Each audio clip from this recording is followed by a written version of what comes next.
Hello friends. Target UPSC Hindi YouTube channel में आप सभी का स्वागत है।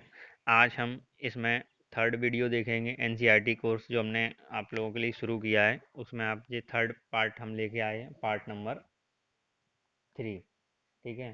तो मैं उन सभी बच्चों से ये कहना चाहूँगा जो बच्चे डायरेक्ट थर्ड पार्ट देख रहे हैं, पहले आप फर्स्ट 2 पार्ट देखिए। मैं अपने सिलेबस के वो सॉरी अपने टाइम टेबल के अकॉर्डिंग ये थर्ड पार्ट लेके आया हूँ। टाइम टेबल आपको, अगर जिन बच्चों ने टाइम टेबल नहीं देखा है तो सबसे पहले चैनल का जो हमारा वॉलपेपर है, क्लिप आर्ट जिसे कहते हैं, उसमें टाइम टेबल देख सकते हैं। मंडे, वेडनेसडे एंड फ्राइडे आपको एनसीईआरटी का कोर्स मिलेगा। थर्सडे को आपको मोटिवेशनल एक वीडियो दी जाएगी और फ्राइडे को आपको करंट का चलेगा। अगर किसी अन्य और बीच में जो भी एक्स्ट्रा टॉपिक आएंगे उनको आपको वो भी कवर कर लिए जाएंगे। ठीक है। वो टाइम टेबल से बाहर होंगे पर अकॉर्डिंग टू टाइम टेबल हमें यही अभी फॉलो करना है कुछ दिन के लिए। कम से कम कंपलसरी 1 मंथ तो ये फॉलो करना ही करना है। ठीक है। तो आप लोगों के लिए थर्ड पार्ट है। फर्स्ट 2 पार्ट में हमने आप लोगों को बहुत सारी चीज़ें पढ़ाई थी और उनमें उन दोनों पार्ट्स को आप देखेंगे और उन दोनों का लिंक आपको इसके डिस्क्रिप्शन में मिल जाएगा, फर्स्ट और सेकंड पार्ट का। तो आज हम इसमें थर्ड पार्ट स्टार्ट कर रहे हैं। थर्ड पार्ट स्टार्ट करने से पहले मैंने आपसे कुछ क्वेश्चन जो फर्स्ट और सेकंड पार्ट में पूछे थे उनको भी थोड़ा रिपीट कर लेते हैं यहाँ पे कि अरसा मेजर, ठीक है, और विग वियर।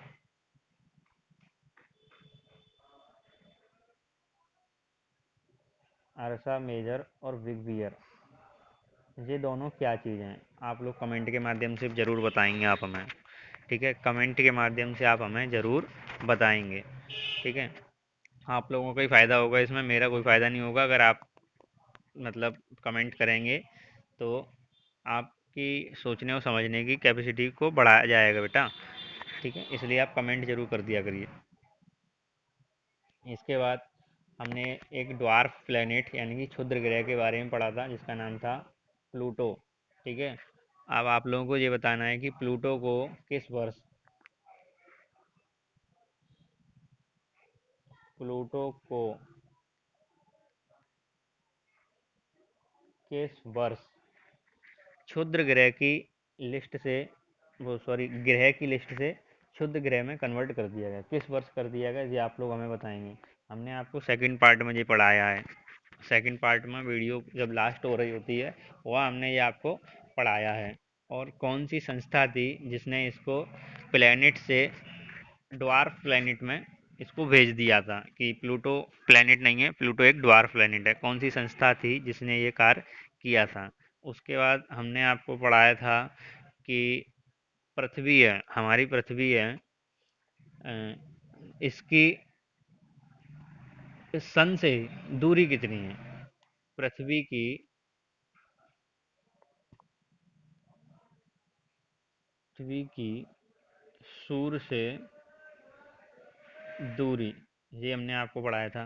कितनी है ये भी आपको सेकंड पार्ट में मिल जाएगा। तो इस तरह से हमने बहुत सारे क्वेश्चन उसमें कवर किए हैं। इन सभी क्वेश्चनों को एक टेस्ट के रूप में हम लेकर आएंगे आप सभी के लिए। जब ये हम पूरा पार्ट चैप्टर कवर कर लेंगे उसके बाद हम एक टेस्ट के रूप में इसको कवर करके लाएंगे और टेस्ट उन बच्चों का लिया जाएगा जो बच्चे इस टेस्ट में अपने आप को रजिस्टर्ड करेंगे। ठीक है। तो सबसे पहले आपको रजिस्ट्रेशन करना होगा टेस्ट के लिए, तभी आप टेस्ट दे पाएंगे इसका। और इम्पोर्टेंट टेस्ट रहने वाला है इसका। मतलब अगर जो बच्चे सोच रहे हैं कि नहीं करेंगे रजिस्ट्रेशन, देखो रजिस्ट्रेशन करना आप लोगों के लिए भलाई है। आप किसी, जैसे आप किसी कोचिंग इंस्टीट्यूट में पढ़ते हैं तो आप क्या करते हैं और रजिस्ट्रेशन कराते हैं तो आपको पैसा देना पड़ता है। यहाँ कोई इस तरह की कोई मुहिम नहीं है पैसे लेने की, यहाँ पैसे के लिए नहीं है जी। मतलब अगर पैसे ही कराना होता तो हम कहीं इंस्टीट्यूट स्टार्ट कर सकते थे। ठीक है, ऑफलाइन। पर हमने ऑनलाइन इसलिए लेके आए हैं क्योंकि एक ऐसे प्लेटफॉर्म पे अगर आप मतलब चलेंगे यहाँ पर आपको बहुत सारे स्टूडेंट्स और बहुत सारे टीचर्स मिल सकते हैं, तो वो एक ज़्यादा बेस्ट ऑप्शन रहेगा। तो बस आपको रजिस्ट्रेशन के लिए करना क्या है कि आपको अपना नाम और कॉन्टैक्ट नंबर जो भी है वो अपनी फिल करने हैं। उसके बाद आपका टेस्ट स्टार्ट हो जाएगा। ठीक है, किस तरह करनी है, कहाँ करने हैं, वो सब आपको टेलीग्राम पे मिल जाएगा। बात समझ में आ गई? टेलीग्राम के लिए आपको क्या करना है, आपको हमारे यूट्यूब से लिंक दिया जाएगा टेलीग्राम के लिए, डिस्क्रिप्शन में भी मिल जाएगा और यहाँ भी मैं आपको दिखा रहा हूँ कि ये हमारे टेलीग्राम का लिंक है, टारगेट यूपीएससी 99 के नाम से। इस पर अगर आप जाएंगे तो आपको हमारे टेलीग्राम का चैनल मिलेगा जिसको आप सब्सक्राइब कर सकते हैं। ठीक है, चलिए अब हम थर्ड पार्ट स्टार्ट करते हैं आज का, कि थर्ड पार्ट में हमें करना क्या है। देखो, पार्ट टू में हमने ये ट्रिक पढ़ी थी, किस तरह से आप इस ट्रिक के माध्यम से प्लेनेट को उनके डिस्टेंस के हिसाब से, सन से डिस्टेंस के हिसाब से लर्न कर सकते हैं। ठीक है, फोर्थ पार्ट भी हमने उसमें कवर कर लिया था, पार्ट नंबर फिफ्थ भी हमने उसमें कवर कर लिया था, सिक्स भी हमने उसमें कवर कर लिया था। अभी हमने जो आपसे पूछा था कि अंतर्राष्ट्रीय खगोलीय संगठन की बैठक में ये माना गया कि प्लूटो एक क्षुद्र ग्रह है, इसका निर्माण 2006 में, ये भी हमने कवर कर लिया था। चलिए, फिफ्थ पार्ट में हम देखेंगे कि क्या आप जानते हैं ये चीज़, मतलब जो एनसीईआरटी का पूरा हमने मेन मेन पॉइंट को उठाया है यहाँ से। क्या आप जानते हैं पौराणिक रोमन कहानियों में सोल, सूर्य देवता को कहा जाता है?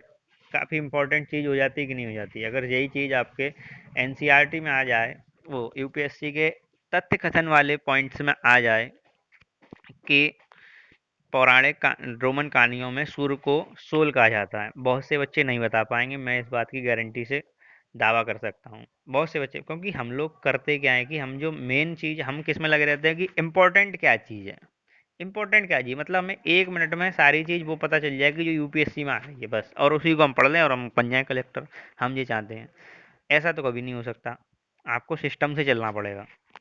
सिस्टम ये कहता है कि बेसिक से चलिए, तो बेसिक से चलने के लिए आपको टाइम भी देना पड़ेगा। ठीक है, तो आप जो भी लोग ये वीडियो देख रहे हैं वो बहुत अच्छा काम कर रहे हैं, उनके लिए बहुत बहुत थैंक यू। बहुत बहुत थैंक यू, क्यों? क्योंकि वो बेसिक से चल रहे हैं, सिस्टम से चल रहे हैं। ठीक है, अगर आप सिस्टम से चलेंगे तो आपको सक्सेस होने से कोई नहीं रोक सकता। चलिए, सौर शब्द का अर्थ है सूर्य से संबंधित। सौर शब्द किससे संबंधित है? सूर्य से संबंधित है, इसलिए सूर्य के परिवार को सौर मंडल कहते हैं।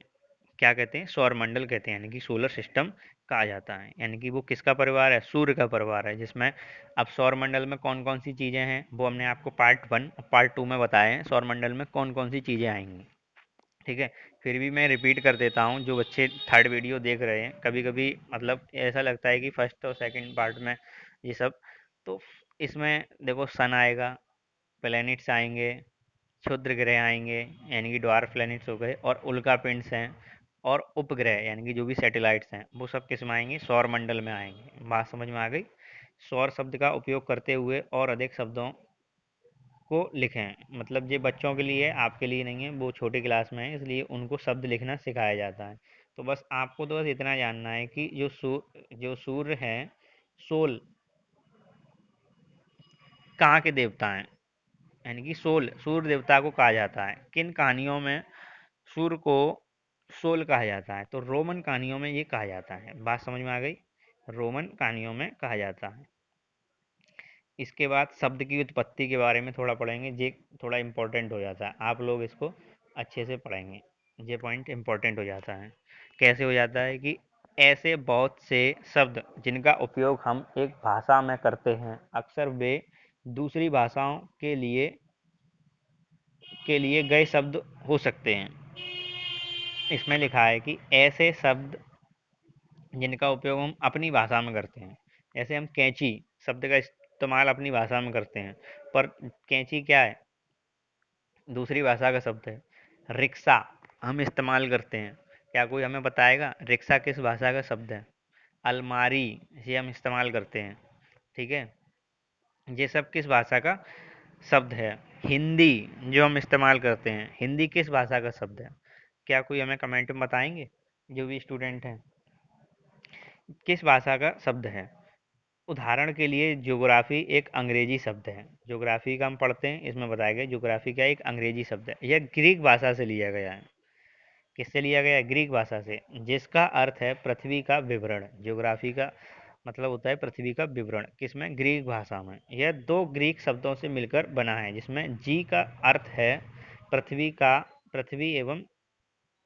पृथ्वी एवं ग्राफिया का अर्थ है लिखना, पृथ्वी के बारे में लिखना। तो जियोग्राफिया वहाँ कहते थे, पर इसको ज्योग्राफी कर दिया गया। आइए पृथ्वी के संबंध में और अधिक जाने, पृथ्वी के संबंध में और अधिक जाने। ये तो हमने ज्योग्राफी के बारे में हमने जान लिया। ये चीज़ इंपॉर्टेंट है आपके लिए, जियोलॉजी। जियोलॉजी यानी कि जियोलॉजी का मतलब क्या होता है? पृथ्वी का अध्ययन। सेम क्वेश्चन मैं आपको बता सकता हूँ, 2018 पीसीएस में आया था, थोड़ा घुमा के पूछा गया था। हो सकता है कि मैं आपको ये क्वेश्चन भी दिखाऊं अपनी जो टेस्ट जो मैंने रखे हैं इस चैप्टर के, उसमें मैं आपको ये क्वेश्चन भी दिखाऊं कि पृथ्वी के अध्ययन के बारे में इसी तरह से 2018 पीसीएस में ये क्वेश्चन पूछा गया था। ज्योग्राफी आपको लगेगा कि बहुत छोटी चीज़ है, 1 नंबर का सवाल था। और कहाँ से मिला था? क्लास 6 की एनसीईआरटी से मिला था। जियो, जियो का मतलब जियोमेट्रिया या जियोमेट्री। जियोमेट्री का मतलब होता है पृथ्वी का मापन, जो हम मैथ में पढ़ते हैं। ठीक है। और इसमें आगे थर्ड पॉइंट में क्या लिखा है? जियो ऑडिट, जियोऑइड। जियोऑइड का मतलब है पृथ्वी के आकार के अनुरूप। ठीक है, पृथ्वी के आकार के अनुरूप। तो ये 3 जो पॉइंट मैंने आपको पहले गए थे बहुत इंपॉर्टेंट है, इनको आप विशेष रूप से नोट करें।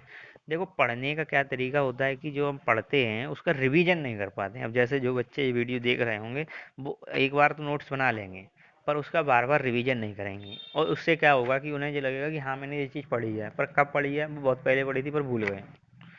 होता ये है। पर ये चीज़ अगर आप इस चैनल से जुड़ जाएंगे तो आप भूल नहीं पाएंगे, इस बात की मैं गारंटी देता हूँ। भूल क्यों नहीं पाएंगे? भूल वो बच्चे नहीं पाएंगे जो रजिस्ट्रेशन करके हमारे साथ जुड़ रहेंगे। हम क्योंकि बीच बीच में उनको पिंच करते रहेंगे कि आपको ये चीज़ पढ़नी है, आपको ये चीज़ पढ़नी है, आपने ये चीज़ पढ़ी थी, इसका ये क्वेश्चन का आंसर क्या होगा। मैं इसके लिए एक ऐप आपके लिए लेके आऊँगा, उस ऐप के माध्यम से आप रजिस्ट्रेशन कर सकते हैं। ठीक है, इस ऐप के माध्यम से आप रजिस्ट्रेशन कर सकते हैं, तो उनको वो पिंच मैं करता रहूँगा। बात समझ में आ गई? जियो और ऑइड, ये पृथ्वी का आकार हो गया, जियोमेट्री आपकी मापन हो गई, और जियोलॉजी जो पूछा जा चुका है पृथ्वी का अध्ययन हो गया। बात समझ में आ गई? पृथ्वी का अध्ययन हो गया। इसके बाद अब हम आगे बढ़ेंगे। इसमें लिखा है कि सूर्य से दूरी के हिसाब से पृथ्वी तीसरा ग्रह है आकार में, यानी कि पृथ्वी से दूरी की अगर हम बात करें तो वो है 15 करोड़ लगभग किलोमीटर की दूरी है। और थर्ड ग्रह है दूरी के माध्यम से, पहला आपका बुध है, दूसरा आपका शुक्र है, तीसरा पृथ्वी है। आकार में यह पांचवा सबसे बड़ा ग्रह है। दोनों बातें हो गई पृथ्वी से, पृथ्वी और सूर्य की डिस्टेंस के हिसाब से अगर हम बात करें तो तीसरा ग्रह है, और अगर हम साइज की बात करें तो फिफ्थ ग्रह है। तो सबसे बड़ा कौन सा है वो लोग आप हमें बताएंगे। सबसे बड़ा ग्रह सभी लोग बच्चों को पता होगा, यह ध्रुवों के पास थोड़ी चपटी है, यानी कि पृथ्वी जो है वो ध्रुवों के पास थोड़ी चपटी हुई है, यानी कि किस तरह से इलिप्टिकल आकार की है, अंडाकार जिसे हम कहते हैं, इस तरह से। तो ये हमारा ध्रुव एक है और ये हमारा ध्रुव दो है। इस ध्रुव को हम कहते हैं नॉर्थ पोल यानी कि उत्तरी ध्रुव, इसको हम कहते हैं साउथ पोल यानी कि दक्षिणी ध्रुव। तो ध्रुवों पे कैसी होगी? चपटी हो गई, यानी कि ये क्या है आपकी बीच से लाइन निकलती है, इसको कहते हैं भूमध्य रेखा। इंग्लिश में इसका नाम है इक्वेटर। बात समझ में आई? इंग्लिश में इसका नाम क्या है? इक्वेटर। यही कारण है कि इसके आकार को भू आव कहा जाता है। क्या कहा जाता है? भू आव कहा जाता है। भू आव का अर्थ है पृथ्वी के समान आकार। पृथ्वी के समान आकार, भू आव का क्या अर्थ है? पृथ्वी के समान समान आकार। बात समझ में आ गई? ये भू आव कहते हैं जिसको हम। चलिए सेकंड पॉइंट देखते हैं, इसमें क्या लिखा है। जीवन के लिए अनुकूल परिस्थितियां संभव केवल पृथ्वी पर ही पाई जाती हैं, यानी कि लाइफ है जो केवल और केवल पृथ्वी पर पाई जाती है। पृथ्वी ना तो अधिक गर्म है और ना ही अधिक ठंडी। यहाँ पानी एवं वायु उपस्थित है जो हमारे जीवन के लिए आवश्यक है। वायु में जीवन के लिए अधिक आवश्यक गैसें जैसे ऑक्सीजन मौजूद है। इन्हीं कारणों से पृथ्वी सौरमंडल का सबसे अद्भुत ग्रह है। कैसा ग्रह है? अद्भुत ग्रह है, क्योंकि यही एकमात्र ऐसा ग्रह है जहाँ पर जीवन संभव है, अन्यथा किसी अन्य ग्रह पर जीवन संभव नहीं है। हमारे साइंटिस्ट जो भी इसरो और नासा के जो विदेशी साइंटिस्ट हैं, इसरो के अपने स्वदेशी साइंटिस्ट हैं जो इस पर लगे हुए हैं कि किस तरह से हम दूसरे अन्य ग्रहों पर जीवन की उत्पत्ति को संभव कर सकें, पर प्रकृति में अभी ऐसा कोई ग्रह नहीं पाया गया है जिस पर पृथ्वी के समान जीवन को संभव किया जा सके। क्योंकि हो सकता है कि ईश्वर ने हमें इस पृथ्वी के लिए ही बनाया हो, हमारी जो मतलब प्रवृत्ति है वो यहाँ के लिए ही सफल हो। तो पृथ्वी ना तो ज़्यादा ठंडी है ना ज़्यादा गर्म है। तो इस पॉइंट के ऊपर मैं आपको एक चीज़ ये समझाना चाहता हूँ कि जैसे हम ग्रीन हाउस गैसेस की बात करते हैं, ठीक है, ग्रीन हाउस गैसेस क्या होती हैं वो पता होना चाहिए आपको, क्योंकि इस चीज़ से हम बहुत कुछ कवर करने वाले हैं। ग्रीन हाउस गैसेस के बारे में आप मतलब जानते होंगे कि क्या होती हैं। अगर ये ग्रीन हाउस गैसेस ना होती, ये अधिक हो जाएं तो समस्या है, कम हो जाएं तो समस्या है। पहली बात तो ये, अगर ये ग्रीन हाउस गैसेस ना होती तो हमारी पृथ्वी का टेम्परेचर आज -15 डिग्री सेल्सियस होता सभी सीजन में। बात समझ में आई? इसके बाद पॉइंट नंबर 3 हम देखेंगे, अंतरिक्ष से देखने पर पृथ्वी नीले रंग की दिखाई पड़ती है। इसे एक नीला ग्रह भी कहते हैं, क्योंकि इसकी 2/3 सतह पानी से ढकी हुई है। यानी कि 2/3 यानी कि 2/3 सतह किससे ढकी हुई है? पानी से ढकी हुई है, इसलिए इसे नीला ग्रह कहा जाता है। अब देखो, 2/3 सतह किससे घिरी हुई है? पानी से ढकी हुई है। अब 2/3, अब जैसे कि आप थोड़ा बहुत मैथ आप लोग अब लगा रहे होंगे, अगर यूपीएससी के लिए पढ़ रहे हैं तो थोड़ा बहुत मैथ भी आप लोगों ने लगाया होगा। 2/3 का मतलब क्या होता है कि जैसे 2/3 यानी कि 2/3, ठीक है। अब 2/3 जो एक आपका रेशनल बना, फ्रैक्शन बना, वो किससे छोटा है? 1 से छोटा है, सभी लोग जानते हैं। तो हम इससे अगर हम 1 से माइनस करेंगे तो क्या आएगा? 3-2/3। इसको भी इक्वल करके आंसर आया, 3 - 2 कितना हो गया? 1/3। यानी कि इतनी जमीन 1/3 जमीन रहने के लिए, 1/3 का मतलब क्या हो गया? 3 का डिवाइड आप 1 में दोगे तो कितना आएगा? बार बार 0.333333, ये इतना आता जाएगा। बात समझ में आ गई ना? समझ रहे हैं ना आप? तो इसको हम राउंड ऑफ करके 30 कर लेते हैं। अब इसको अगर आप 100 से मल्टीप्लाई करोगे तो ये 33% हो गया, 33.33% हो गया। यानी कि इतनी ज़मीन तो रहने के लिए, यानी कि पूरी पृथ्वी पर कुल मिलाकर अगर हम बात करें तो 100% ज़मीन है। कितनी है? पूरी पृथ्वी को मिलाकर, देखो हर चीज़ को मिलाकर 100% होती है। अब इस 100% में से 31% आगे जब आप पढ़ेंगे तो क्या है? लैंड, जिस पर सभी हमारे वो बने हुए हैं, जितने भी आपके महाद्वीप हैं। और